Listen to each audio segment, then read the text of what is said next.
What's up everyone, I'm going to show you where to get the Solitude Armor set as well as the Greatsword of Solitude in Elden Ring Shadow of the Erdtree DLC. I'll also be going over how to defeat the Blackgaol Knight to get it.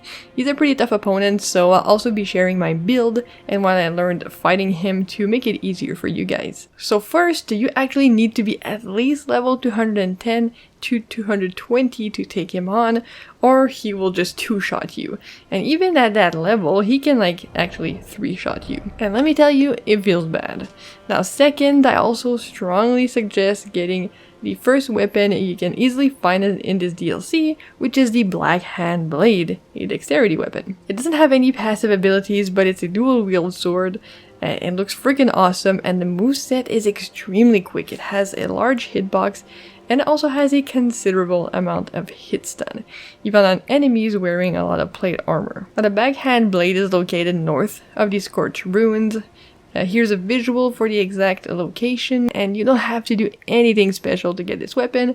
Just swoop it up on horseback and be on your merry way. I leveled up the Backhand Blade to plus 25, and I put on the Blood Blade Ash of War with Blood Affinity, which makes the weapon's damage scale with Dexterity as well as Arcane. The talismans I used are the usual for a bleed build. Lord of Blood's Exaltation, which raises your attack power when blood loss happens, whether it's on you or the opponent, as well as Millicent's Prosthesis. Now, where this differs is I actually use the Swallowing Cloth and the Dragon Crest Talisman. Trust me, this guy hits hard, and these two talismans can literally be the difference between life and death. The build stats are as follows at level 220. 60 Vigor, 15 Mind, and I'm really not useful for a build like this. You don't even need to touch Mind at all. 40 Endurance, 85 Dex, it's actually 80, but Millicent's Prosthesis gives you a plus 5 to Dexterity, and 74 Arcane.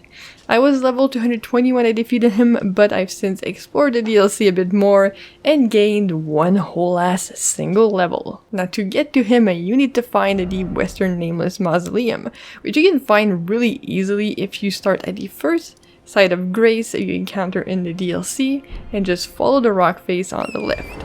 There's a lot of enemies along the way, namely annoying birds, but they're not that bad to deal with, so you can just ignore them. There's also some ghost worms that are gonna pop out near the mausoleum, and if you hit one of them, they all activate, so just, FYI, be careful about that. I'm just saying that because I know that sometimes it's really tough to fight the urge to just hit stuff while you're riding on torrent. Now, after a few seconds, you should see the entrance. The boss room is fairly small and the fighting space is limited, so you need to be aware how close you are to walls while fighting him, or you'll freaking hate your life. Now, the knight uses a crossbow and a heavy two-handed weapon, with high poise, though as I said, with the Black Hand Blade you can stagger him before he hits you. And as you can imagine, his hits are slow and easy to avoid for the most part, but he has a few attack chains that you need to look out for. When you're not right in his ass, he'll use the crossbow to send a million shots and it's gonna do fire damage, so just dodge from left to right.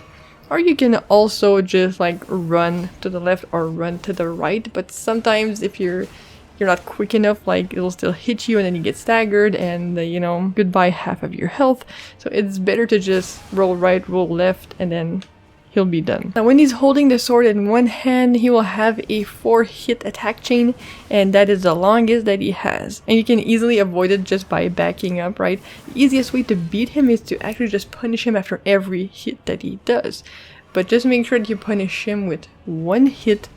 Don't get greedy because his hits hit like a truck, and you just don't want to do that. So just be sure you'll be able to tell if he's going to do his 4-hit chain or not before you choose to punish him, which is why a really quick weapon like the Backhand Blade comes in really handy. It's so fast. The dodge attack on the sword is also very good, so use it to punish him. When he two-hands the sword, he'll do a jump attack that you can easily dodge, but be careful because that's when he'll also use his weapon's Ash of War, and it hurts. Not only that, he has a follow-up wind-up attack where if you're too close to him, he staggers you and you have to just accept your death. But he doesn't follow up all the time. So it's easy to spot if he does because it's pretty telegraphed, right? Yeah, just watch his movements, you'll notice right away. And you have to wait and dodge really late when he does the wind-up attack after the Ash of War, because he spins his entire body before swinging the sword. And again, back up so that he doesn't collide with you as he's winding up, or you'll get staggered and it's GG's. At half health, he will drink a potion, and he only has one. He'll try to drink a second time around like 35% health, so make sure you punish him for being a moron. And it's also at that low health point where he'll change up his attack chain with his two-handed stance. He'll use the Ash of War, do the follow-up spin, and then he'll do the Ash of War again, and sometimes he'll do a follow-up attack again.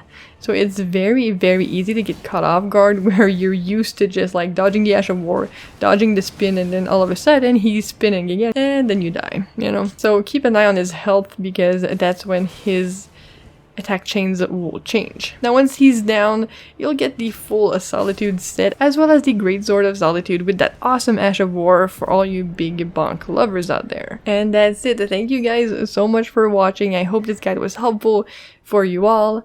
And as always, have yourselves a wonderful day. And I'll see you all very soon.